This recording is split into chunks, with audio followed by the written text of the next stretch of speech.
Assalamualaikum. Waalaikumsalam. Selamat siang anak-anak. Siang, Bu.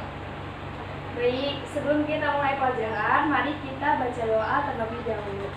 Bismillahirrahmanirrahim. Raditu billahi rabban wa bil islami dinan wa bi Muhammadin nabiyya wa rasula wa bil qur'ani imama wa hikmah. Rabbi zidni ilman warzuqni fahman. Amin. Baik, bismillahirrahmanirrahim. Di sini Ibu akan menjelaskan hukum nun sukun dan tanwin. Sebelum Ibu lanjut, ada yang tahu hukum nun sukun dan tanwin ada berapa? Ada 5. Coba kamu. Izhar halqi, idgham diguna, idgham bilaguna, iqlab, dan ikhfa hakiki. Barakallah, pinter. Baik, di sini gue akan menjelaskan dari kelima hukum nun sukun dan tanwin ya. Dipahami baik-baik ya. Yang pertama yaitu ada izhar halqi. Izhar di sini itu artinya izhar itu jelas. Jadi kalau nanti ada contoh di Al-Qur'an yang bacaannya jelas, itu namanya izhar ya. Izhar halqi hukumnya apabila ada nun sukun atau tanwin bertemu dengan salah satu huruf izhar halqi, maka hukum bacaannya disebut izhar halqi. Nah, huruf izhar halqi itu ada berapa sih? Ada yang tahu? Saya tahu, Bu. Baik, kamu Ada 6. sebutkan. Ain, ha, ho, ada lagi. Baik, barakallah. Huruf izhar halqi itu ada 6 ya. Yang pertama hamzah, yang kedua ha, yang ketiga ha, yang keempat ain, yang kelima ghain, yang keenam kha. Nah, jadi kalau misalkan ada nun sukun atau tanwin bertemu dengan salah satu huruf izhar halqi, maka hukum bacaannya izhar halqi. Baik. Seperti contoh di papan tulis yang sudah Ibu tuliskan ya sebelumnya, yaitu minhu. Coba dibaca bareng-bareng. Minhu. Kenapa ini bisa jadi contoh dari izhar halqi? Karena ada salah satu huruf dari izhar halqi. Baik, pinter. Tapi kurang tepat ya. Di sini tuh ada nun sukun bertemu dengan huruf H. Huruf H itu yaitu salah satu huruf dari izhar halqi. Nah, jadi ini minhu contoh dari izhar halqi. Paham? Paham. Yang kedua yaitu idgham biguna. Idgham biguna hukumnya apabila ada nun sukun atau tanwin bertemu dengan huruf idgham biguna, maka itu hukum bacaan disebut idgham biguna. Huruf idgham biguna itu ada 4 ya anak-anak ya, yaitu ya, nun, mim, waw, atau bisa disebut dengan yanu. Nah, jadi kalau misalkan ada nun sukun atau tanwin bertemu dengan huruf ya, nun, mim, waw, itu masuknya ke idgham biguna ya. Seperti contoh man, mana, a. Ini contoh idgham biguna. Kenapa? Karena di sini ada nun nih, ada nun mati bertemu dengan huruf mim. Karena huruf mim itu salah satu huruf idgham biguna. Baik.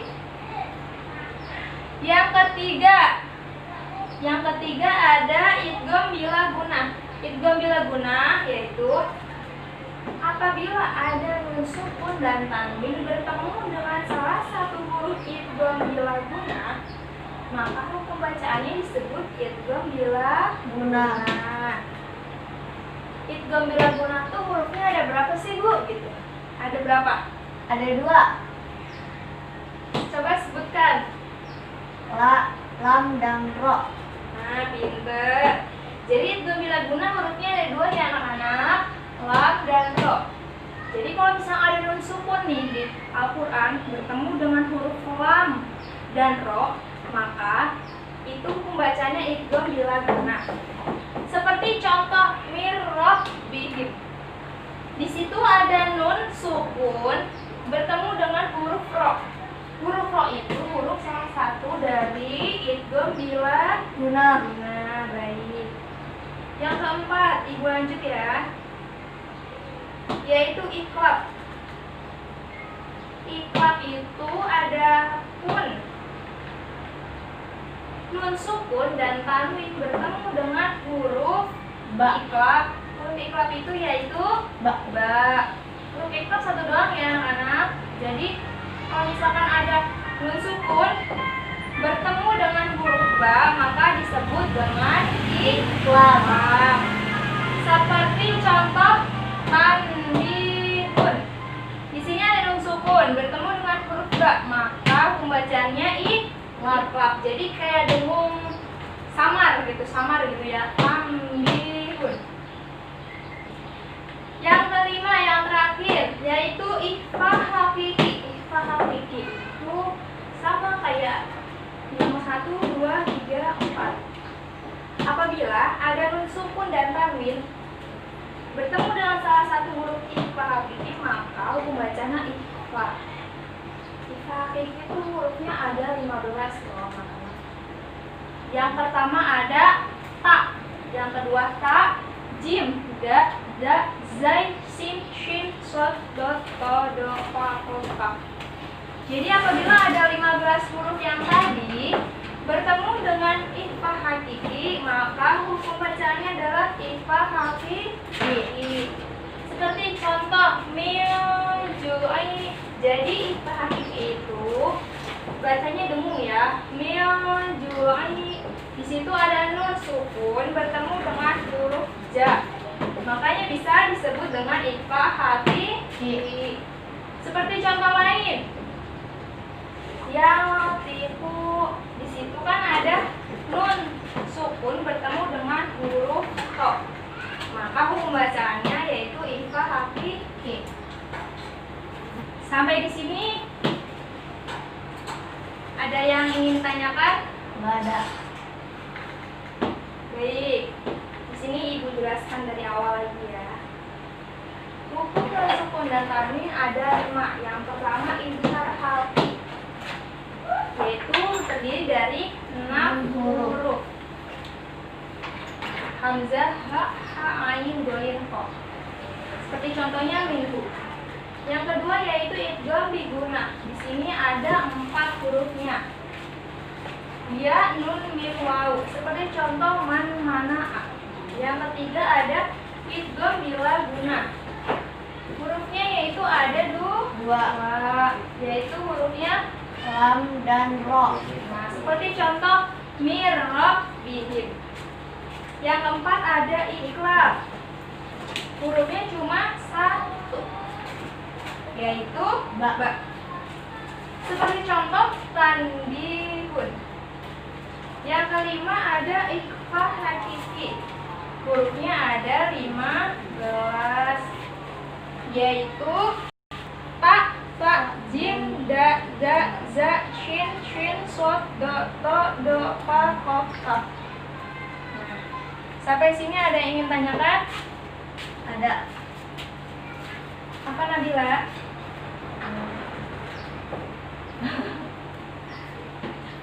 Mau nanya yang mana? Apa ada yang belum paham dari yang Ibu jelaskan? Dari izhar halqi, idgham biguna, bilaguna, ikhfa, dan ikhfa.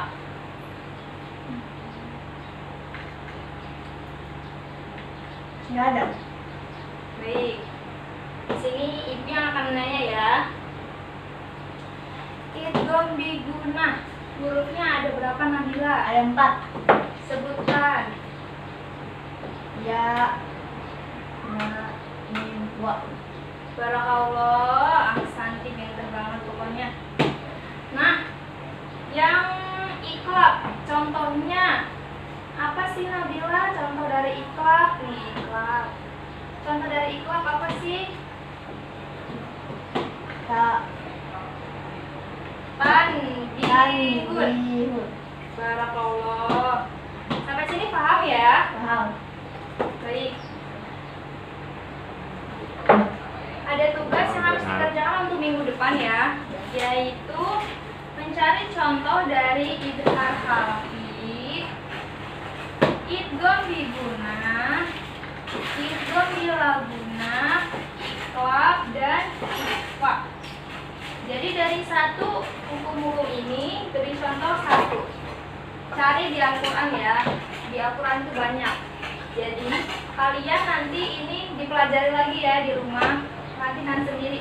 Jadi kalau misalkan lagi baca Al-Quran nih, terus ada nusukun bertemu dengan huruf ba, oh ini iqlab gitu. Jadi nanti kalian harus belajar lagi di rumah biar lebih paham. Baik. Jangan lupa dikerjakan tugasnya ya untuk minggu depan.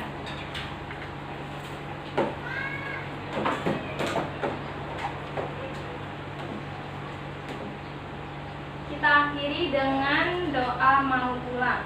Bismillahirrahmanirrahim. Wal asr innal insana lafi khusr Illal ladzina amanu wa amilus solihati wa tawassaw bil haqqi wa tawassaw bis sabr. Sadaqallahul azim. Kurang lebihnya ibu mohon maaf. Wassalamualaikum warahmatullahi wabarakatuh. Wabarakatuh.